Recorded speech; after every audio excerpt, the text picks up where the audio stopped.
This conference will now be recorded.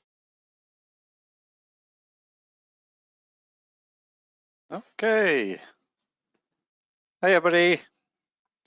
All right, we got just 9 people here today for some reason. It's a little lighter than normal, but usually people come in a few minutes after as well. So there we go, number 10. Yes. All right. So welcome everybody to Financial Independence Meetup Group in Ireland. We meet once a month for those of you guys that are new to this. I do see a few new names on there. So yeah, we meet up once a month, second Thursday of the month. As obviously it's all online at the moment. We used to meet up face to face. We used to be a lot of fun. But here we are now, all online, all virtual, and we'll kind of keep it going like that until we can get back again to meet face to face. So financial independence, what is it and what's it about? So it's a kind of a movement that happened mainly in the US, got traveled around a little bit, got over to Europe. I kicked off this meetup group just to kind of see if anybody else out there had similar thoughts, similar ideas about financial independence, wanted to follow up more about it, wanted to find out what it's all about and maybe help each other out and start somewhat of a community if we can, right? So that's how this kicked off. So it's all about focusing on controlling your personal finances in order to get to a point where your income from other sources will cover your expenses, right? That's what we're aiming for. That's what we're doing. So we focus on a few different pillars on that that I'll talk about now in a few minutes as well. So it is the end of the year. A good time to reflect, a good time to think about what we've done over the last year, the last 12 months, that made our lives better, that made us get a little bit closer to financial independence, that tweaked things a little bit to get us that a little bit closer. If you're not doing that, keep track of what you've been doing. I do keep kind of a note in my phone and keep tracking of little things have changed or whatever. Change electric company. I got rid of the television. Actually, I put in the satellite that it was paid for upfront, and then I don't have those monthly fees. Things along those lines, right? So it's all these little tweaks here and there. That's what we're focusing on. All right, so let me just quickly talk about what we're doing today. So first things first here. So we, if you're not able to hear, if you got some audio issues, just play around with these buttons here, these radio buttons and drop downs, and hopefully you can figure it out. If you're on can you turn off your webcam, go on mute if you're not already. If you're on a phone, the mute button there is in the middle. So here's our agenda for today. So I'm going to do a quick survey, 2 questions, a little introduction then about financial independence. It'll be a quick talk, and then Frank then is going to talk about geo arbitrage. So if anybody has not heard of geo arbitrage, please do stick around. He's got a lot to talk about. He's done a lot of research, and he's all on. Can you please make sure that you're on mute? I'm hearing some background noise. Okay, got it. So yeah, so Frank is going to talk about that, and then we can have a Q&A then during that, and we can have a Q&A then afterwards if you want to talk about other things as well. If you have questions, or if you have, if you just want to throw ideas out there, whatever it is, right? Now, on the Meetup application that you're on right now, there is a chat facility on there. Feel free to put any notes in there, or questions, or comments, or suggestions, or anything like that. If it is a question, just put the letter Q in front of it so that it's easier then for us to find it, So throw that in the chat. And I think that's about it. Yeah, that's it for that one.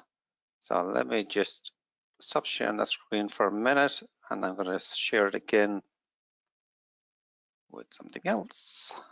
There we go. All right, so as I mentioned, I set this up in 2018. At the end of 2018, kind of grew since then. One of the things that I've done as well is set up this kind of a blog as well. It's called ignite.my.f.i.r.e. So one, I've also put in here 10 principles. So basically, the research that I've done and by looking at blogs and listening to podcasts and everything else, there was definitely a few things that stuck out the most, right? And what I've done is pull them together, not necessarily in this order. So things don't have to be done in this order. It's not lateral. Things can be done in parallel. But do go into this website, click on the 10 principles of financial independence, read through these, and kind of get a grasp. If you're kind of starting out here, just get a grasp of what each one of these are about. There's a few things I'm not going to go through each one of these this time. Normally I do, but I think people are kind of getting fed up with it now. But there are a few things that I just want to point out here is track your expenses. I find this, that's one of the first things I started doing, and it's the reason I got into financial independence is because I started tracking the expenses, right? And I started realizing, oh crap, how come I'm spending so much money in this category or that category? Or there was a lot of surprises there. So do track your expenses. If you can do them in an Excel spreadsheet, or you can do it even what you call Revolut is a pretty good way of tracking them because it'll categorize them for you. The other thing then is number 3 here. If you have any unnecessary debt, this is what they call retail debt. So it's credit cards, car loans.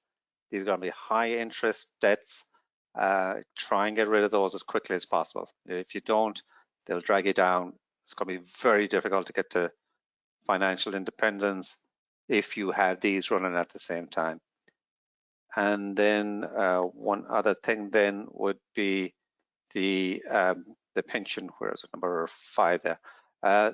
So I do hear there's quite a lot of questions about, hey, I'm going to set up a an investment account.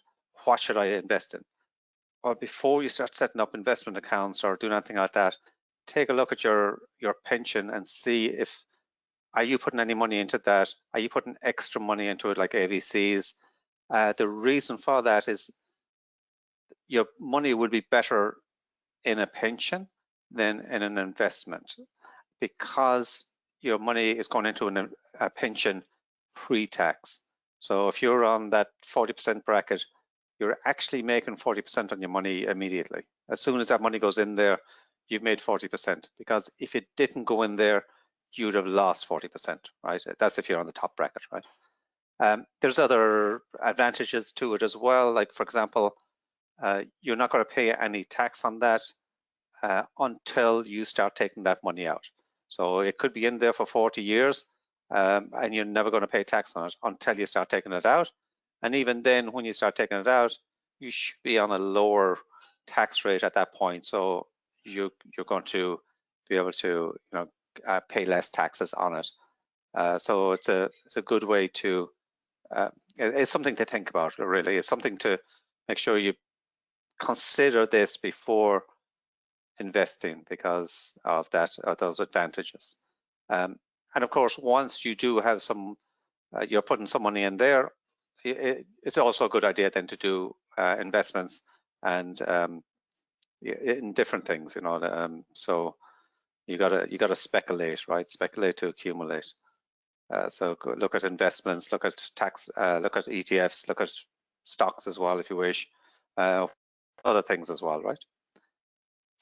All right, so those are the 10 principles: expenses, emergency fund, unnecessary debt, saving consistently, the pension I thought I was just talking about, decrease in expenses, increase in income, and then there's the other three then are more along the lines of when you retire then. Learning something new every year, beware of that lifestyle creep that will get you, so watch out for that. And then there's this just kind of rule of thumb thing as well of 25 times your annual expenses. So you need to know what your annual expenses are, and you need to have an average of those as well. So that's why if you're doing it for a few years, you'll get an average, or if you're doing it for less than a few years, at least get the average of the months, and then multiply that by 12 to get the approximate average for the year. There's a 4% safe withdrawal rate that you should read up about. And yeah, so that's it, guys. I don't want to go too much into depth in this. People are kind of getting fed up and listening to it. There's a few other things in here. There's some posts that I wrote. I record these meetings as well. Am I recording this? I hope I am. I think I recorded it. Yes, I am. So I popped those in there. There's just different types of blogs in there that ideas I came up with, or just whatever I thought about at the time, or some research I've done, things like that. I threw it in there. You can get a hold of the posts straight away. There is a member section then. We do have a yearly fee. It's €10 for the entire year. It's just to cover some of the expenses of this stuff. And then you get, the presentations, you get Excel spreadsheets, you get, there's a members perks in there that I need to build up a little bit more. If anybody knows of anybody that's a business that's willing to give perks to a group like this, do let me know and I'll add them in. Yeah, that's it. All right, so any questions there so far? Let's see the chat. Thanks, Lucas, for putting the link in there. And okay, we're going to pass it over now to Frank, and he's going to talk to us about geo arbitrage. So Frank, are you there? I am. Good evening, everyone. Hey, Frank. I'm just gonna share my screen. Perfect. It works.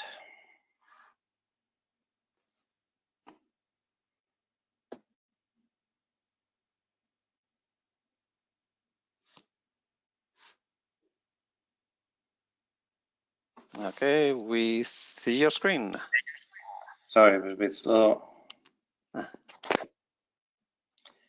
Okay, so yeah, can you all see my screen? Yeah. Yes, we can see it. Okay, thanks. Okay, so I'm just gonna talk about geo-arbitrage because it's a topic that is discussed in in the f.i.r.e community, but we in the Dublin group we never covered before. So I think it could be interesting to a lot of people. Could be interesting to Irish nationals who might think of changing, especially now with the COVID, changing the their location, or living part of the year in Ireland, part of the year in other countries. That could be also interesting to mixed couples that I know there's quite a few with an Irish national and a foreign national. Also I'm hearing a lot of people now saying that they got the option of working anywhere in the world remotely. So I think that could be definitely of interest of quite a lot of people. So what is geo-arbitrage? We know that reaching financial independence, the old-fashioned way would be pretty much to work harder all your life, buying a big house, and with a big mortgage that you will probably pay by the end you reach your pension age, and then get your pension and hopefully be okay with this. A lot of people don't feel like they want to necessarily have to work until that age or work as hard as they work now. So geo-arbitrage is just helping them in taking advantage of lower costs of living in a different city in the same country or a different country, and potentially also saving on taxes as well. As a case study, I considered basically an Irish resident who has reached f.i.r.e. and believes that it doesn't really need to work anymore. I picked just a single person because, of course, circumstances are different. Some people are, in a relationship, some are not, some have children, So you can then do your own calculations depending on your personal situation. So I'm going to cover very quickly pensions because Vince covered it very well last month. So if you haven't really seen that presentation, I definitely recommend you to go and check it out. So everybody should know that you get your state pension when you turn 67. You get about 12K a year. That in most cases, this 12K is net because there's a tax credit of 18K in Ireland. That if you're a resident in Ireland, you don't pay any tax up to 18K. So of course, if you only did that, that's what you're gonna. Those 12K will be net. Of course, if you are aged 65 or older, then you have to qualify for the state pension. You need to have at least 520 full rate PRSI contributions, 10 years contributions. And once you reach those 10-year contributions, unless things change, you are entitled to, that was a question last month, you are entitled to get an Irish pension regardless of your residency. So you move to another country, you turn pension age 67 or we'll see what will be in the future. The Irish government has to pay you the full state pension, the state pension, depending on your contributions, but you need to have at least 10 years. If you don't have 10 years, don't worry, because you can put together the contributions if you have worked in different countries, like a lot of people in this group have. So it's complicated. I won't cover it here, and I don't really know exactly how it works. But even if you've worked in different countries in the EU or in other countries not in the EU, you can definitely put them together. So different countries will pay you pretty much a fraction of the pension. Now, there's another pension that is not based on contributions, and this pension is only, I mean, if you don't really reach the minimum contributions, you can get this pension in Ireland and in other countries. But the Irish, if you move residency, you're not going to get this pension from Ireland, but you might get it from another country. That's because you never paid enough contributions to qualify for that. And then you can have occupational pension or your PRSA or another retirement annuity contract. The important to note here that if you have an occupational pension, the tax on this pension is always paid where you're resident. So I have this occupational pension. I moved to another country.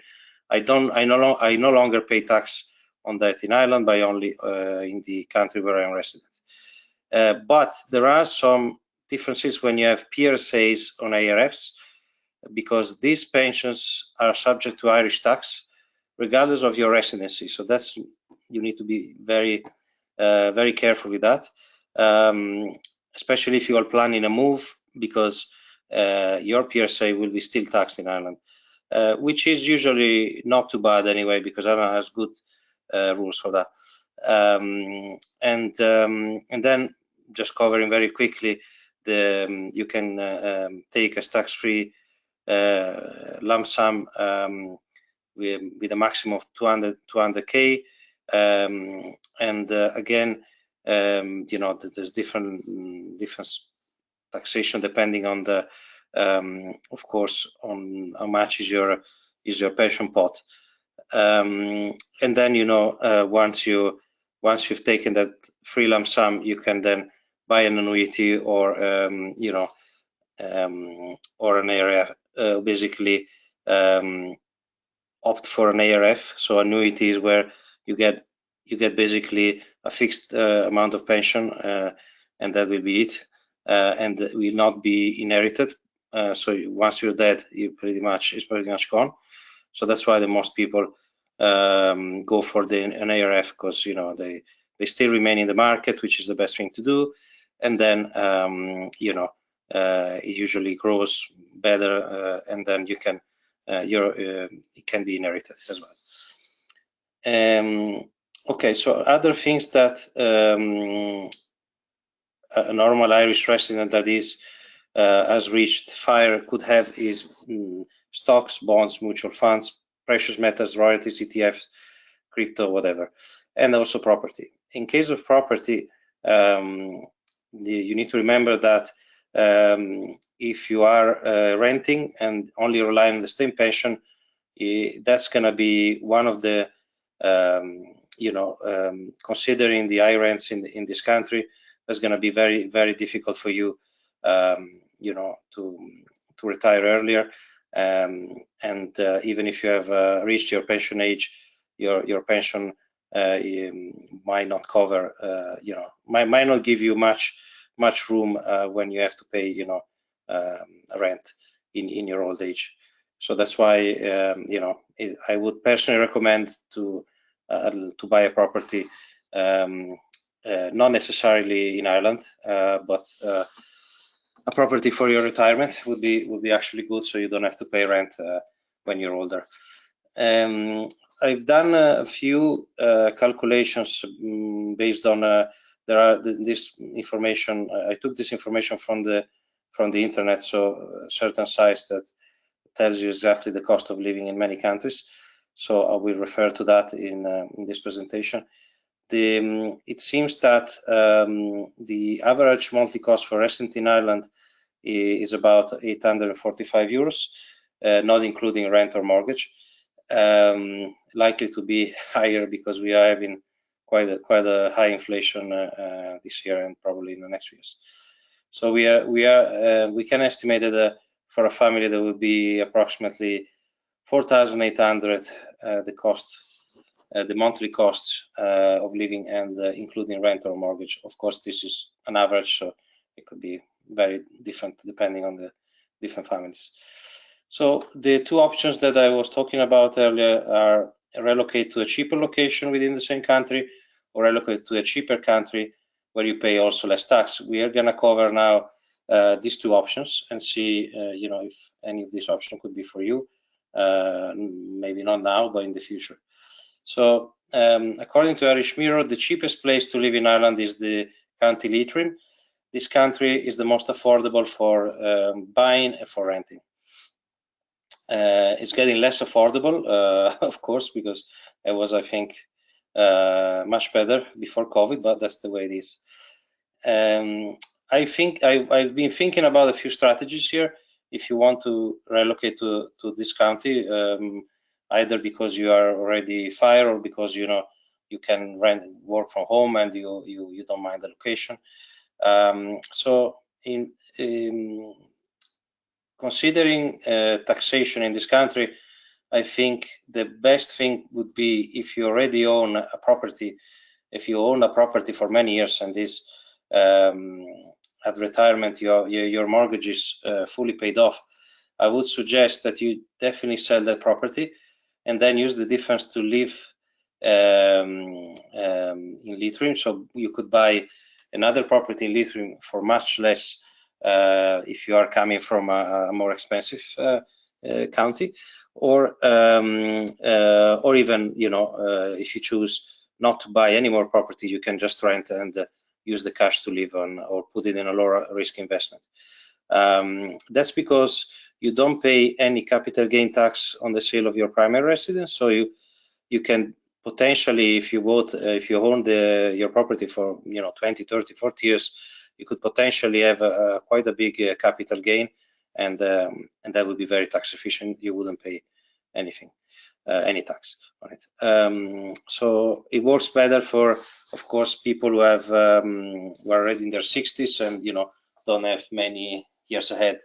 We need to be careful here because there could be a period of high inflation that could devalue your cash. So you need to be able to at least make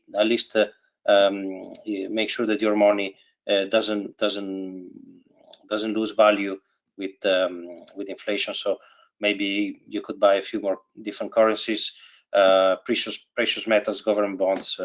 They're not really many safe options lately, but you can maybe work out something. Other strategies that I think they're not, I think they are suboptimal, in my opinion, are releasing the equity from your primary residence and use those funds to buy another property in Leitrim and then rent out the original property. So you get the rental income and then in your original property, and you can use the funds that you have released to buy another property. In this case, we have clarified this in the chat. You can't offset that interest that you pay on the release of the equity as an allowed expense. So unfortunately, you can't do that in Ireland. Once you're assuming that your mortgage is paid off, of course. Basically, it depends also on your overall, on your annual income. So if you are on the low tax bracket, it's still could be quite a good strategy. The only thing is that the only issue is that interest rates on this equity release are quite high, so they will be much higher than the interest on a mortgage that you can take now, on your first property, on your primary residence. And also you have the double property tax maintenance for 2 houses instead of one. This strategy could work okay if you have periods with high inflation. Probably that's where we are now. I'm not sure how long it's gonna last, but in this case, your equity in the two properties will rise with inflation. So this could be a good inflation hedge. The third and last strategy is to rent out your primary residence and rent a property for yourself in Leitrim. Because rents are still quite high even in Leitrim, and if you rely on only the state pension, is gonna be a bit tight, in my opinion. And you also have to consider you pay tax on the primary residence depending on your tax bracket. It could still be a good strategy. I'm not saying it's not a good strategy, but might not be the best, in my opinion. You need to consider also that Leitrim would be cheaper for rents and property prices, but all the other costs will be pretty much the same as in the rest of the country. And also, yeah, you might lack, sorry, maybe a bit of a mess here. You might lack some services that you have maybe in other parts of the country. Okay, so another option would be to relocate to a cheaper country where you pay less tax, which could be done full-time or part of the year. I've just put together here a few countries, just a very quick overview of the possible savings and the advantages of any of these countries, depending on your source of income when you are f.i.r.e. Of course, I don't know all these countries that well, so I just this is based on what I've been researching for this presentation. So Portugal is one of the most popular places lately for people who reach f.i.r.e. I heard a lot of people wanting to relocate at some stage to Portugal. So we definitely have a big savings on the cost of living. There's a scheme that is called the NHR, non-habitual residency scheme, where you don't pay any tax on foreign income, dividends, royalties, interest, capital gains for 10 years. And there's no tax on crypto. So if you have big crypto portfolio, that definitely Portugal is one of the best options. Of course, it's a warmer country, so you don't have, maybe your bills will be lower. EU citizens don't need a visa and can move there without any issue. So you can already see that the person would save about 300 a month or more relocating to Portugal with the cost of living, the difference in the cost of living. Now, hey, Frank, yeah. Frank, a quick question there. So you don't pay any tax on foreign income. Would yeah, the I just occupational wanted to explain that. Yeah. So also, I mean, I already covered the pensions, right? So I already said earlier that if you have a certain kind of pensions, you pay tax in Ireland regardless of your residency. So you need to take that into consideration, and that's been covered earlier. Of course, when you are, let's say you're relocating to Portugal and you have like a DeGiro account, you have to transfer that to Portugal, right? Because I asked DeGiro and they told me that basically they can definitely do that. So the address will change, and then also your tax residency. So they need your new kind of PPS number that they have in Portugal, and that means that you're subject to capital gain tax. Being a capital gain on a trading account, you're subject to Portugal tax regardless, because then it will not be any more foreign. But if you have, so you need to be careful here, because it doesn't mean that you stop paying taxes on the rest.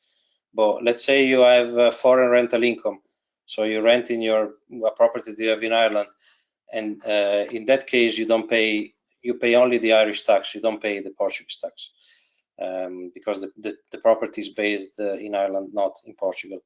So it could be beneficial, but it's not like that you stop paying you definitely don't pay any tax on the capital gain on crypto. That's crystal clear. Is it more clear now, Vince?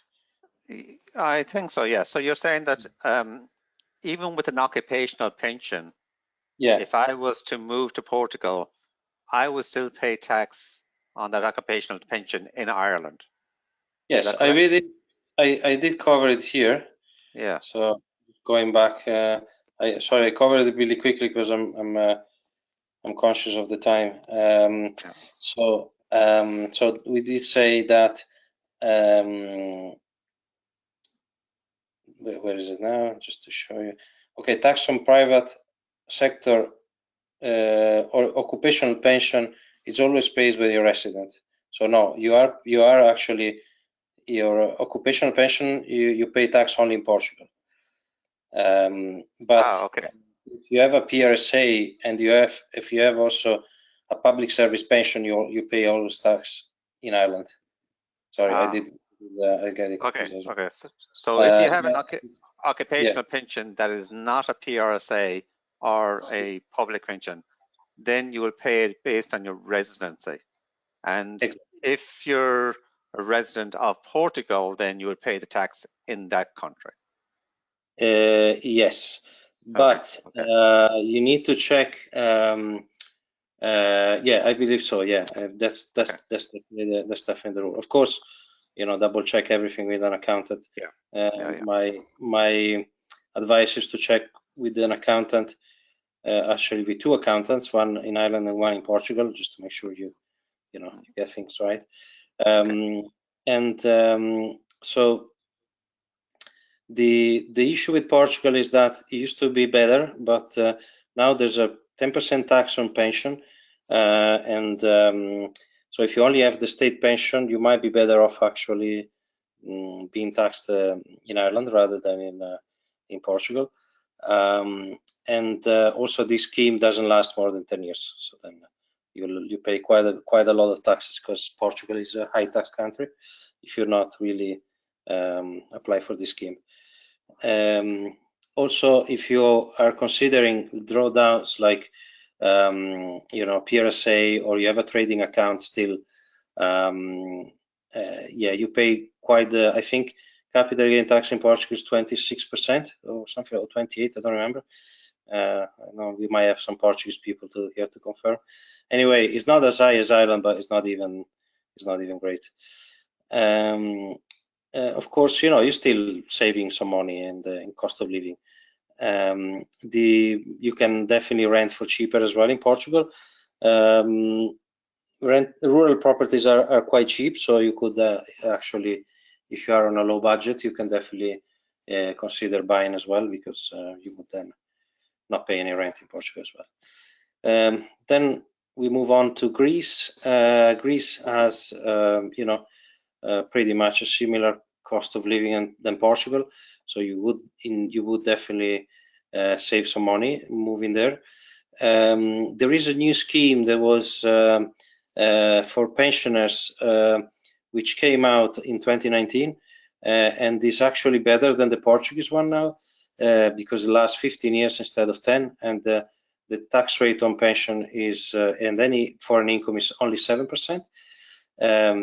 So used to be better, the Portuguese scheme. Now I think Greece is better than that.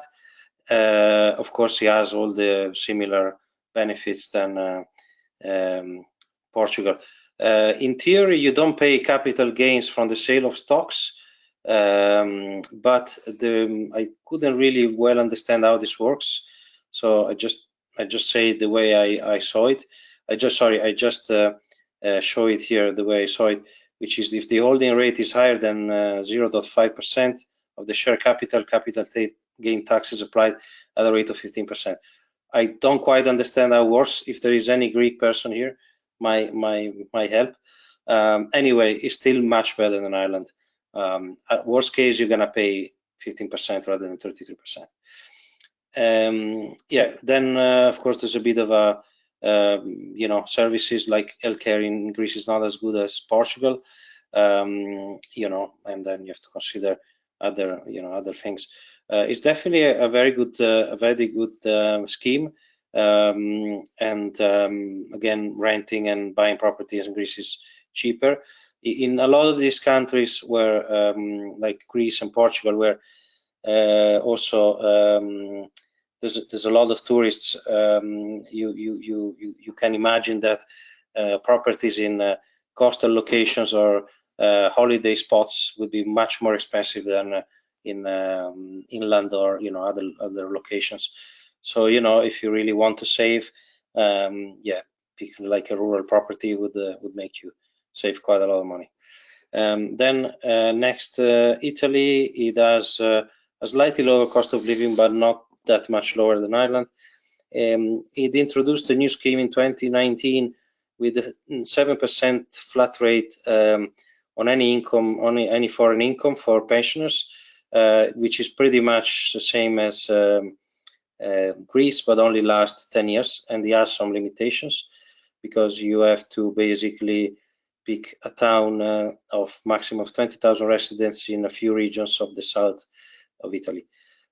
So very limited if you don't want to live in those locations. Again, the scheme is only for 10 years. Cost of living savings is not that much, but definitely renting and buying properties is cheaper than Ireland. Again, Italy has very wild differences in property prices that could be absolutely super high and very low. So it really depends on location, pretty much. I don't consider that to be one of the best options in this among those that I'm presenting this evening. Then we have Albania. It's of course a country that is not in the EU, so you have a bit of complications there to get a resident visa, and it does. I think it's very recommended for people who are on a very low pension or don't have much more than the state pension, because the cost of living difference is massive, and there is actually no tax on pensions. The downside is that it is a kind of a developing country, so has some issues, not very good services, and so that might cost you more in terms of getting relying on the private sector for health and other things that can be done pretty much with the public sector in Portugal, Italy, or other countries. It is not well connected as well, so there is a nearby airport in Corfu, which is not too far, but it doesn't have very good connections such as Greece or Portugal. And for non-pension income, it has a very high income tax of up to 22%. So you can definitely, that's why I believe is an option that is better for people on a low or maybe just a state pension of very, very, very low, extra income. There is also now depending on how long will last this COVID situation, is usually more travel is more restricted to non-EU locations, so you have to consider that, especially if you're planning to travel between the countries often. Again, even properties in coastal areas are quite cheap, so it's definitely a good option as well. Another country I considered is Cyprus. Cyprus doesn't have a huge difference in costs, definitely slightly lower than Ireland, but not a huge difference.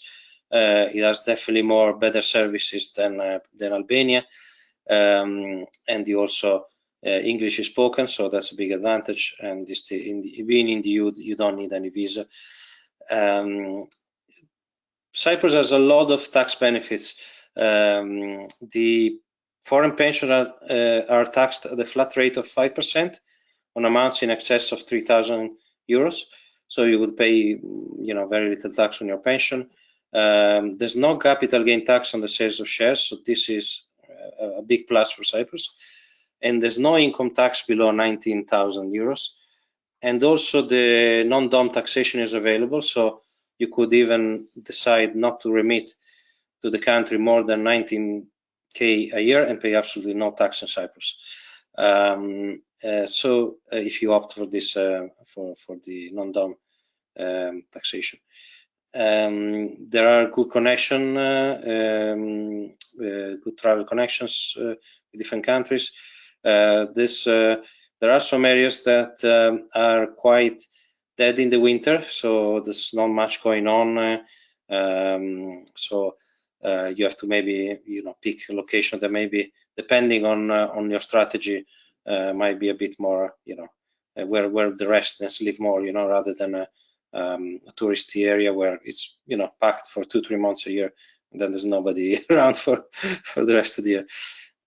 Is a bit further away from Ireland, so that could be not suit everybody, because I think it's probably about 5 hours to get there from Ireland.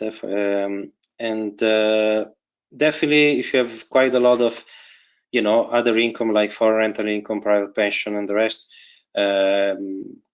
Cyprus could be the best option, although the cost of living savings would not be huge. Another country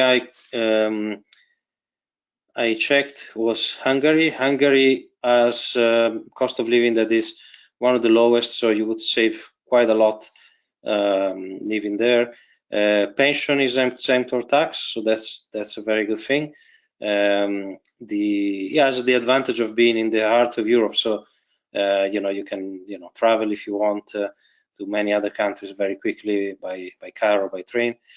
The pensions are not taxed, but foreign investment, the income that you get from foreign source investments is subject to income tax. That is basically a flat tax rate of 15%. It is quite good, in fairness, but we have seen that we could do even better in other countries. Of course, services might not be as good as Italy or Portugal, and the language might not be that easy, but definitely is a very good option for the difference in cost of living. Then next is Montenegro. Montenegro is similarly to Albania, is not in the EU, so it's a bit more difficult to get residency. The cost of living savings is quite substantial, and he has an income tax, and basically all sources of income are taxed at 9%. So you have again, it's not very good for travel. There's not many connections, and you probably better off flying to Croatia, nearby Croatia. And definitely, you know, you have again another good option. Renting in Montenegro is quite cheap. Again, outside of the tourist areas, or tourist areas is very cheap. So it's another good option. Bulgaria next. This is the last one. Bulgaria actually is similarly to Albania, allows you to really save a lot because there's a very low cost of living. All pensions are exempt from tax. It has a very low tax for pretty much everything, even corporate tax 10%. So even probably is a good option also if you want to have still a kind of a maybe a company or some kind of if you still want to work and do some work, could be good because corporate tax is quite low. The services are not that good, so that's you need to consider that what you might be saving in cost of living, you have to spend more into services because they're not given, you wouldn't get it by the government as good as in other countries. Again, property prices are very low and renting is very low in Bulgaria, so it is definitely a great option for if you want to consider that for if you want to consider geo arbitrage. Then last we have again, I covered the option of moving to a cheaper location in the same country, moving to a completely different country, but not necessarily you have to do that for the full year if you still want to have roots in Ireland, if you want to you still remain part of the Ireland. And there are a few strategies here that are, in my opinion, very good and could work for a lot of people who might even want to spend a few maybe summer months in these countries that are usually warmer than Ireland. You could buy a foreign property and then stay part of the year in Ireland and part of the year in your foreign property. When you're not staying in your foreign property, you can rent it out and get some extra income. Short-term rental is definitely allowed in all these countries. Or you can just rent a property when you're there, and and once you're not in Ireland and you have a property, you can rent out. Even renting out a room, you definitely should cover your expenses in the other country. Considering rent a room is a very good scheme, the best scheme that probably exists in Ireland, very tax efficient. You can definitely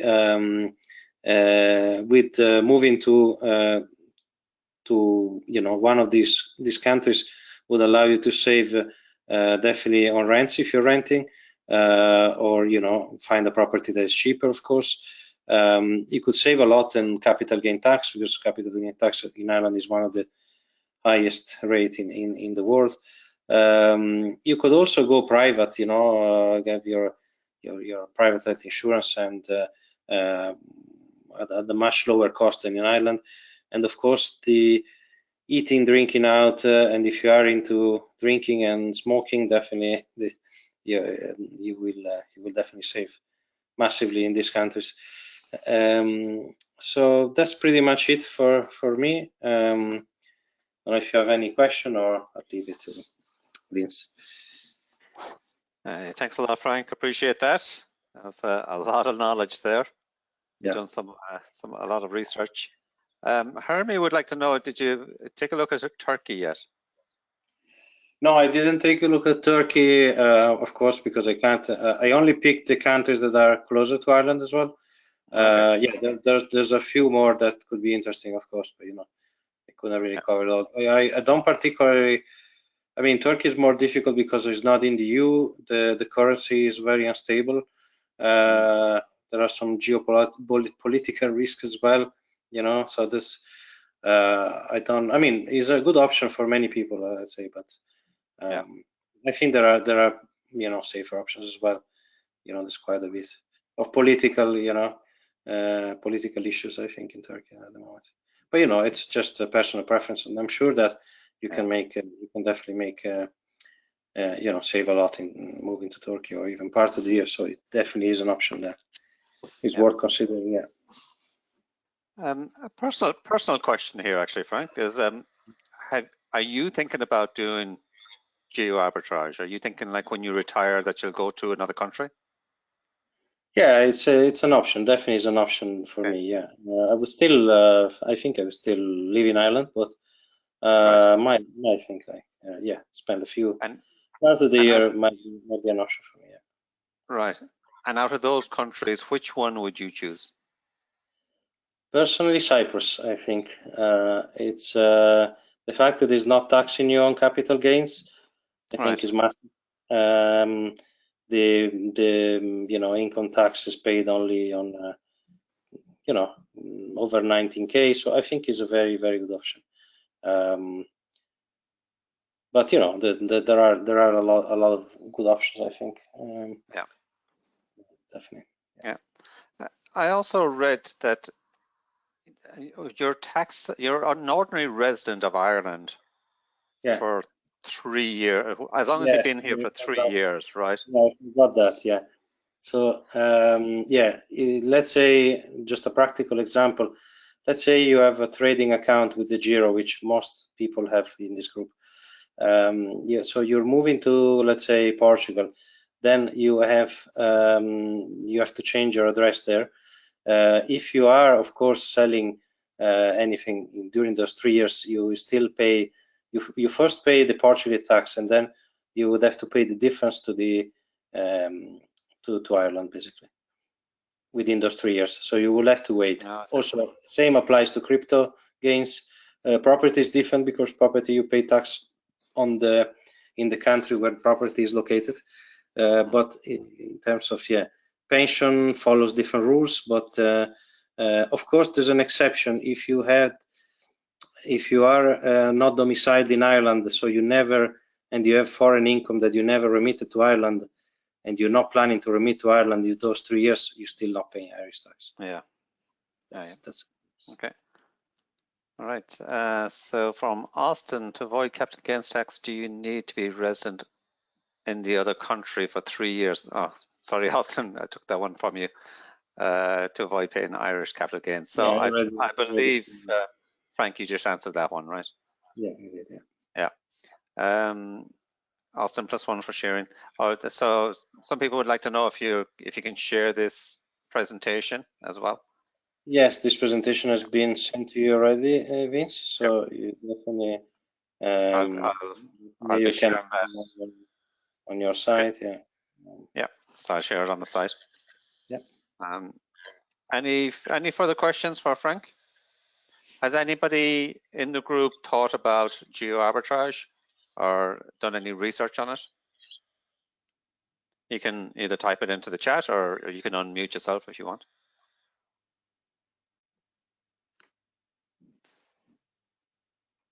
It's definitely something I've thought about as well, particularly Portugal, mainly because of that scheme that they brought out there, where you can, for 10 years.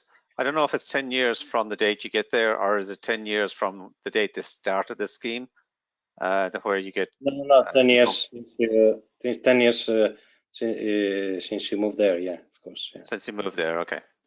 As long as they keep that going, yeah. So that actually makes sense that that you don't pay tax on foreign income, which it would be a Yeah, big you have to positive. consider, yeah, the DAX scheme has been mirrored by Italy first and then Greece. So, then but then, I think because of the EU rules and some countries complained, and then Portugal had to charge 10%, I think. So that was, I don't know, things change very rapidly. So it could be that, in a few years, Portugal different, also the pension, also all the rules on pensions could change very quickly as well in Ireland. Yeah. So, never True. know. Yeah. True. Karina would like to know, did you factor in the cost of travel to visit family and friends? No, but it's definitely yeah, important to factor it in. Yeah, I mean, you're not traveling. If you're traveling Ryanair, it's not a huge expense, but it's still an expense. And it's still an expense. Yeah. Travel to New Zealand or Australia, that's a completely different story. Exactly. Yeah. So a few people here are actually thinking about it already. So there's some people haven't been thinking about it, but are definitely thinking about it now. Austin has been thinking about Portugal as well. I have not visited Portugal actually, except passing through I think Lisbon or someplace like that. So I only saw the airport. But yeah, I think it would be a good idea, I think, if you are going to decide to move to a country like that for, what is it, 183 days, right? You have to be over there in order to be a resident of that country, or classed as a resident of that country. Yeah, there so are it'd be good. situations where you don't meet the 6 months anywhere. So there are certain rules. I don't know. Then you need to talk to an accountant. It could be that you don't. So that Right. it's more complex than that. But definitely to keep it simple, it's 6 months. It's I think 6 months, and that's it.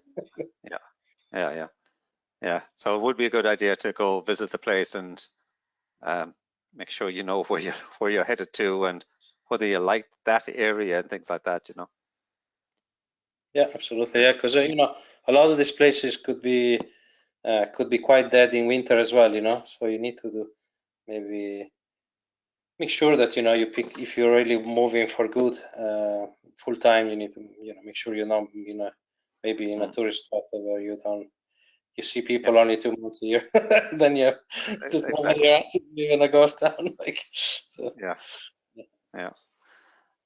So Chris was saying we can only have access to pension at age of 65, so we won't be able to retire early. Well, Chris, so you get access to the state pension at 65, but if you have occupational pension, sometimes you can get access to that even from the age of 50 onwards. So I think depends on. it's exactly what I was thinking lately. So I think you said that your pension doesn't allow you to retire before. I don't remember the year. Actually, the company that I was working for, yeah, you had to retire at 60. So okay, that's the rule there. That's their policy. Basically, you have to retire at 60. Yeah. So there could be. I mean, my strategy at the moment is I have a PRSA as well, because that could allow me to get my funds earlier than my occupational pension. That could be a good option for people. I mean, thinking this way, that you can start getting that pension, and then until you get the state pension, you could play with that.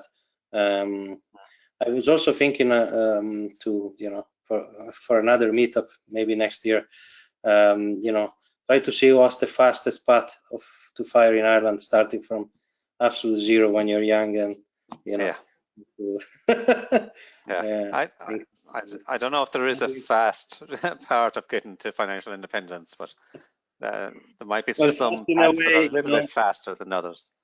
No, fast in a way, I think my conclusions, well, I just, I think that being self-employed is better, because that allows you to have your company pension, especially if you're getting, after a few years, maybe you get senior in your job and you get a good salary. Then it's very good, because you can take the minimum of your company, and put the rest in pension.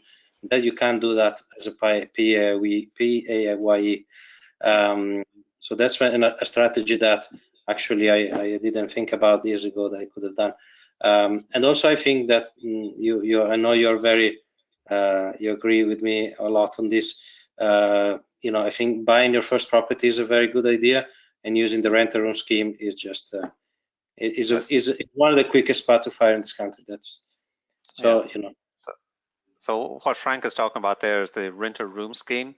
So if you actually, you don't even have to own your own house. You could be renting a house and take advantage of this. So you can rent out rooms as long as you're living in that house, and you must be living there. So it must be owner occupied, or that person must be occupying the room, that house. So you can rent out those rooms and get up to 14,000 per year tax free. Now, if you go over that 14,000, even by €1, you'll end up paying tax out of the entire amount. So keep it under 14,000 and everybody's happy. So yeah, 14,000 a year tax free. It's a good place to be, you know. Yeah. There's a question here for you, Frank. Any thoughts on Spain? Yes, Spain has in some areas, very cost of living, and you know, in general, property prices and rents are low. There are a few issues with Spain that's why I didn't consider. Taxation is definitely higher. So you know, it really depends. Probably if you're relying only on the state pension, it might not be a bad option. You know, if you really and then rent or buy some property in Spain, I think that there's definitely better countries from definitely. This is not a lifestyle, of course. Research is more of a a pure a research based on figures rather than lifestyle. Then lifestyle, you can say, okay, I prefer this country, that country, but not because of the money, but because other reasons. Yeah. All right, there's another question here. I'm not sure if this one's for you, Frank, or not. Regarding investments on state private pension, would it be possible, would it still be an option worth considering for non-Irish national currently working in Ireland on visa, but may go back to home countries for good before retirement? What might be the best strategy for them? So I suppose that would depend on if you're an EU national. So if you're an EU national and you build up a pension here, you move back to your country in the EU, you still get the pension from here. So in my opinion, I think that would still be worth it, yes, to add additional investments into your private pension. Not state pension. So state pension, state pension is something you're going to get based on the contributions you make. So this is your private pension. If you're outside of the EU, I'm not sure. Not sure exactly how that would work, whether you would still or get taxed or how you get taxed, things like that. I'm not sure. Frank, do you have any input onto that one? Yeah, as you said, it depends on many things. I still don't see any harm in investing in a private pension in Ireland, because when you reach the age where you can get your money, the money is growing tax free, so I don't see any problem. And there's also you have the tax free lump sum, and you also have very low taxation on that. So I would say, why not? Even if you're not in the EU, I mean, I don't. Yeah, it's definitely worth it. Yeah. Yeah. Okay. Any other questions, guys, for Frank or for me or for anybody? Any questions about anything else? All right. Then I think we can close it down. Then where are we now? It's 5 minutes past 8, so not too bad. So again, end of the year, think about what you've done or where you're going. Maybe try and set some goals for yourself next year.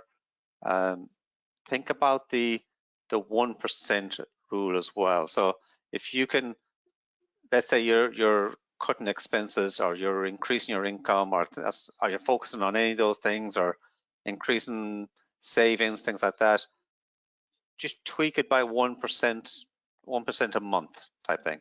And just, so if let's say you're doing income, so let's say you're going for a goal of an extra, whatever, 100 euros a month in extra income, then tweak it and say, right, let's see if I can get 1% more next month, and then 1% more the month after, and just go with small amounts like that.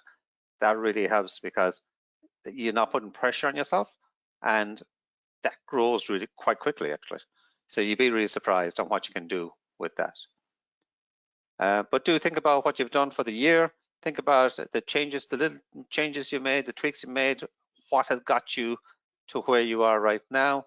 You know, try and replicate that, try and keep it going, you know. All right, guys, so that's it for this month. We'll be back again with you in January, the second Thursday of the month. Always the second Thursday of the month. Try to keep it at that, 7 p.m. And we shall see you then. Merry Christmas, everybody. Happy New Year. And we'll talk to you later. Thanks, everybody.